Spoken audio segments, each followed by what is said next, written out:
નમસ્કાર, મારું નામ કપિલ ભાટિયા છે। હું એસીએફ ઉના તરીકે ફરજ બજાવું છું। ગત તારીખ 7 મેના રોજ સોશિયલ મીડિયા પર એક વિડીયો વાયરલ થયેલ હતો, જેમાં કોઈ એક વાહન સિંહ પાછળ પૂરપાટ ઝડપે દોડતું નજરે આવતું હતું। આ બનાવની ગંભીરતાને ધ્યાને લઈ ગીર પૂર્વ વન વિભાગ ધારીના ડીસીએફ શ્રી વિકાસ યાદવ સાહેબ દ્વારા આ ઘટનાની ગંભીરતાને અનુલક્ષીને એક તપાસ સમિતિની રચના કરવામાં આવેલ હતી। તેમના માર્ગદર્શન હેઠળ ઊંડી તપાસ કરતા આ વિડીયો નાની ધારી ગામનું હોવાનું સામે આવ્યું હતું। તેથી ત્યાંના આરએફઓ ખાંભાને આ બાબતે સૂચના આપતા તેઓ અને તેમની ટીમ દ્વારા 2 આરોપીઓની અટક કરવામાં આવેલ હતી।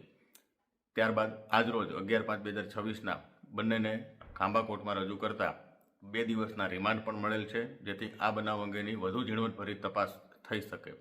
વધુમાં ઉમેરવાનું કે સિંહ પજવણી એ વન્ય પ્રાણી અધિનિયમ 1972 હેઠળ એક ગંભીર ગુનો છે, તેમજ આ ગુના હેઠળ 3 થી 7 વર્ષની સખત સજાની જોગવાઈ પણ છે।